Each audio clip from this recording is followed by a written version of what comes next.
지금 좀 나라가 미쳐 돌아가는 것 같아요. 달러당 1470원.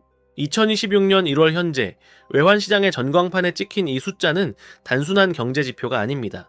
이건 우리 모두의 지갑, 우리 자산의 가치가 실시간으로 녹아내리고 있다는 명백한 경고등입니다. 해외 직구할 때, 유학 간 자녀에게 생활비를 보낼 때, 해외여행을 계획할 때마다 한숨이 깊어지셨을 겁니다. 똑같은 100만 원을 쥐고 있어도 우리가 살 수 있는 것, 누릴 수 있는 것들이 눈에 띄게 줄어들고 있다는 걸 피부로 느끼고 계실 테니까요. 어떤 사람들은 말합니다. 정부의 정책 실패 때문이다. 특히 한국은행이 금리를 제때 올리지 못하고 5차례나 동결하는 동안 이 사달이 났다고 말이죠. 또 어떤 사람들은 해외 주식에 투자하는 서학개미들 때문에 달러가 마른다고 탓하기도 합니다. 하지만 이건 반쪽짜리 진실입니다. 마치 거대한 빙산의 일각만 보고 있는 것과 같습니다. 우리는 더 근본적인 질문을 던져야 합니다. 왜 이런 일들이 벌어지는 걸까요? 왜 유독 대한민국 원화만 이렇게 힘을 쓰지 못하는 걸까요? 정부 정책 비판을 넘어 우리는 더 큰 그림을 봐야 합니다. 2025년 말 한 차례 금리를 내리긴 했지만 여전히 신중한 태도를 보이는 미국 연준의 고금리 기조라는 거대한 외부의 파도, 그리고 2000년대 초부터 지적되어 온 고질적인 문제, 코리아 디스카운트라는 우리 내부의 구조적인 약점 말입니다. 이 영상에서는 이 미쳐버린 환율의 진짜 의미를 파헤치고 외부의 거대한 파도와 내부의 취약점이 어떻게 만나 우리를 위협하는 퍼펙트 스톰을 만들어내고 있는지, 그리고 가장 중요하게는 이 위기 속에서 당신의 돈을 지켜낼 현실적인 생존 전략은 무엇인지 알려드리겠습니다. 자, 그럼 원화 약세의 진짜 범인을 찾아볼까요? 용의선상에 오른 첫 번째 후보는 바로 미국입니다.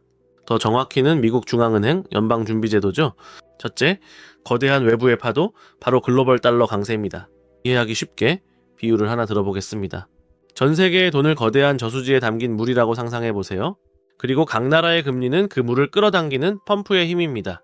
펌프의 힘이 셀수록, 즉 금리가 높을수록 더 많은 물, 즉 돈이 그쪽으로 쏠리게 되겠죠. 지금 바로 그런 일이 벌어지고 있는 겁니다. 미국 연준은 2025년 말 시장의 기대 속에 금리를 한 차례 내리긴 했습니다. 하지만 그걸로 끝이 아니었습니다. 2026년에 들어서도 여전히 신중한 태도를 보이며 섣부른 추가 인하의 선을 긋고 있습니다. 미국의 기준금리는 여전히 높은 수준을 유지하고 있습니다. 반면 한국은 어떤가요? 한국은행은 높은 가계부채와 부동산 시장이라는 발목에 잡혀 기준금리를 2.50%에서 쉽게 올리지 못하고 있습니다. 벌써 수차례 연속 동결입니다. 미국과 한국의 금리 차이가 여전히 크게 벌어져 있는 상황이죠. 결과는 불보듯 뻔합니다. 더 높은 수익률을 좇아 원화를 팔고 달러를 사려는 움직임이 거세질 수밖에 없습니다. 이건 자연스러운 경제 현상입니다. 더 힘센 펌프 쪽으로 물이 쏠리는 것처럼 말이죠. 그런데 이게 전부일까요? 단순히 미국 금리가 높다는 이유만으로 원화가 이렇게까지 힘을 못 쓰는 걸까요? 아닙니다. 진짜 문제는 우리 내부에 있습니다. 둘째, 우리 경제의 취약성, 특히 반도체 착시 효과에 가려진 무역수지의 민낯입니다. 데이터를 한번 보시죠. 2025년 대한민국의 전체 수출액은 사상 최대를 기록하며 좋은 성적을 거둔 것처럼 보입니다. 실제로 많은 뉴스에서 그렇게 이야기했죠. 하지만 그 속을 자세히 들여다보면 이야기가 달라집니다. 이 엄청난 수출 실적의 상당 부분은 인공지능 AI 붐을 타고 날아오른 반도체 덕분이었습니다. 2025년 전체 수출에서 반도체가 차지하는 비중은 무려 20%에 육박할 정도였습니다. 반도체를 제외한 다른 주력 산업들, 예를 들어 자동차, 석유화학, 철강 등은 어땠을까요? 아쉽게도 예전만큼의 힘을 보여주지 못했습니다. 이게 왜 문제일까요? 특정 품목에 대한 의존도가 너무 높다는 건 그만큼 외부 충격에 약하다는 뜻입니다. 반도체 경기가 조금이라도 꺾이면 대한민국 경제 전체가 휘청일 수 있다는 불안감을 주는 거죠. 더 중요한 사실이 있습니다. 우리가 수출로 달러를 벌어들이는 것 이상으로 수입이나 해외 투자를 위해 달러를 계속 써야 한다는 점입니다. 특히 에너지 가격이 다시 불안해지면서 원유나 가스 같은 원자재를 수입하는 데 막대한 달러가 필요합니다. 결국 반도체가 아무리 열심히 달러를 벌어와도 다른 곳에서 달러가 계속 빠져나가니 외환시장에 달러가 부족해지는 구조적인 문제가 생기는 겁니다. 정리해보겠습니다. 외부에서는 미국의 고금리라는 거대한 파도가 밀려오고 내부에서는 반도체를 빼면 왠지 모르게 허약한 경제 체력이 버티고 있는 형국입니다. 마치 강력한 파도가 덮치는데 배 밑바닥에 작은 구멍들이 뚫려 있는 것과 같다고 할까요? 이것이 바로 지금 우리가 마주한 퍼펙트 스톰의 실체입니다. 자, 이렇게 안팎으로 위험 신호가 켜지니까 시장에서는 이상한 소문이 돌기 시작했습니다. 외환 보유고가 더 줄어들면 정부가 개인이 들고 있는 해외 주식까지 강제로 팔아서 달러를 가져가는 거 아니냐? 이런 식의 듣기만 해도 오싹한 이야기들이 퍼지기 시작한 겁니다. 여기에 불을 붙인 게 바로 미래에셋증권과 카카오증권의 공지였죠. 작년 말부터 올해 초까지 두 증권사가 해외 주식 거래 유의 사항을 안내하면서 이런 문구가 포함되어 있었습니다. 법령 및 규정 등의 이유로 보유 주식이 강제 매각될 수 있다. 이 문장을 본 투자자들은 바로 이렇게 연결해버렸습니다. 최근 정부가 환율 붙잡겠다고 증권사들 압박했다는 기사들과 겹쳐지면서 정부가 외국 환거래법 같은 비상권한 준비하는 거 아니야? 우리 해외 자산 털려고? 이런 해석이 매우 빠르게 퍼진 겁니다. 하지만 결론부터 말하면 이번 사건은 사실과 오해가 뒤섞인 전형적인 해프닝에 가깝습니다. 우선 이 문구 자체는 최근 환율 불안 때문에 새로 만들어진 게 아닙니다. 현재 환율 사태 이전부터 있었던 내용입니다. 그럼 여기서 말하는 법령은 어떤 나라 법일까요? 많은 분들이 한국 법을 떠올렸겠지만 실제 의미는 전혀 다릅니다. 이건 한국이 아니라 해외 현지 법령을 가리킵니다. 예를 들어 중국처럼 외국인 지분 한도 규제가 있는 국가에서는 국가 안보나 산업 보호를 이유로 외국인 투자자에게 지분 처분을 명령할 수 있죠. 또 혹시나 전쟁이나 천재지변 같은 극단적 상황으로 해당 국가 거래소가 멈추거나 금융 인프라가 마비되면 증권사는 그 위험을 통제할 수 없기 때문에 이런 조항을 넣어두는 겁니다. 즉, 이 문구는 표준적인 면책 조항입니다. 논란이 커지자 증권사들도 해외 현지 법령 및 규정이라고 문구를 수정하며 오해를 바로잡기 위해 움직였고요. 그러니까 정부가 외환 보유고 지키겠다라고 개인의 해외 주식을 강제로 털어갈 것이라는 해석은 법적 근거도 희박하고 현실성도 부족한 과도한 공포에 가깝습니다.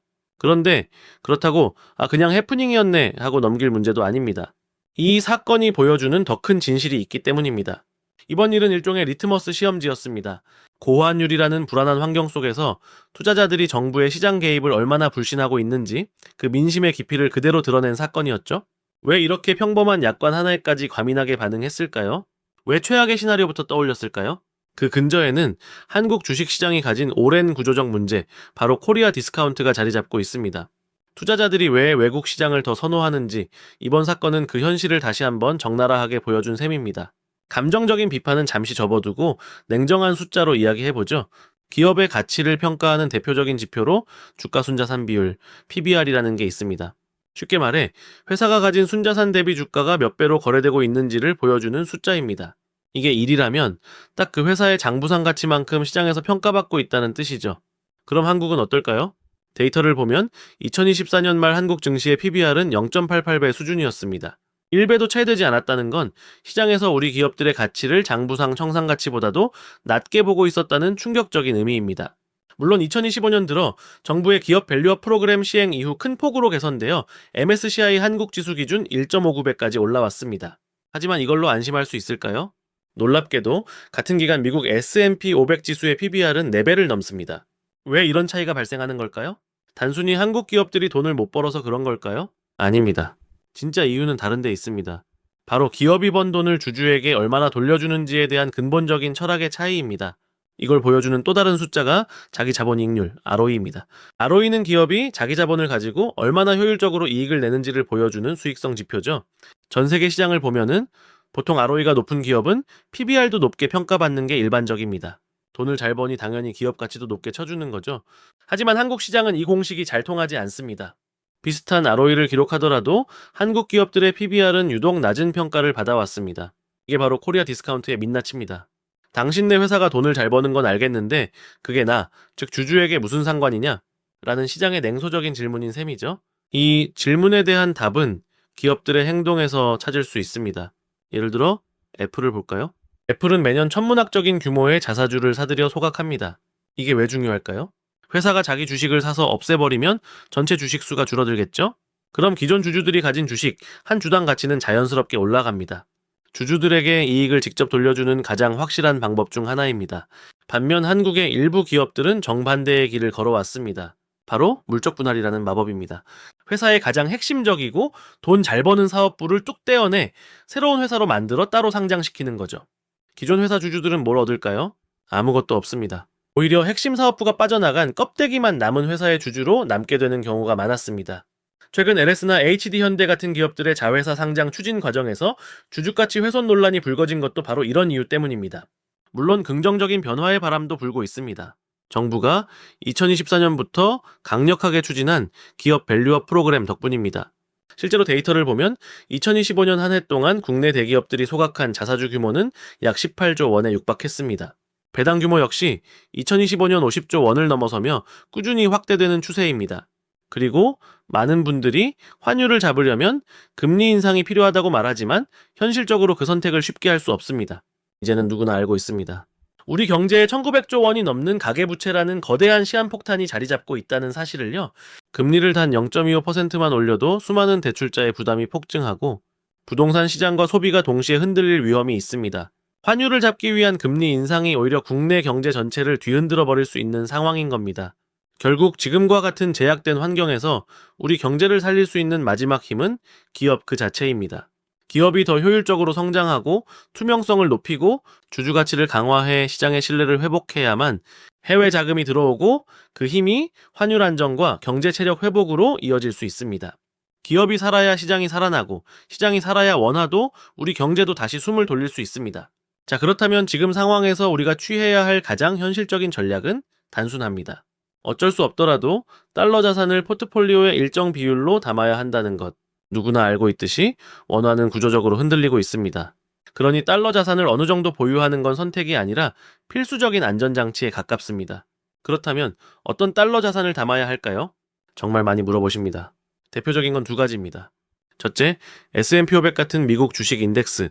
전 세계에서 가장 견고한 기업들이 모인 시장이고 장기적으로 우상향해온 대표적인 달러 기반 자산입니다. 둘째, 미국 국채. 주식보다 변동성이 낮고 경제 위기마다 가장 안전한 자산으로 평가받아 왔습니다. 이 두 가지만 해도 달러 자산의 80%는 커버할 수 있다라고 보셔도 될 정도입니다. 조금 더 안정적인 걸 원하신다면 미국 달러 예금도 있습니다. 변동성이 부담되거나 주식이나 채권이 아직 낯선 분들은 달러 예금처럼 구조가 단순한 상품부터 시작하셔도 충분합니다. 이렇게 보면은 달러 자산이라고 해서 복잡한 게 아닙니다. 진짜 간단하게만 보면은 미국 주식 인덱스, 미국 국채, 달러 예금 이 세 가지면은 대부분의 상황에 대응할 수 있습니다. 더 구체적인 비중 조절법, 실제로 어떤 ETF를 쓰는지 등의 심화 내용은 고정 댓글에 올려둔 멤버십 영상에서 아주 자세하게 설명해 두었으니 진짜 깊이 들어가 보고 싶은 분들만 참고하시면 됩니다.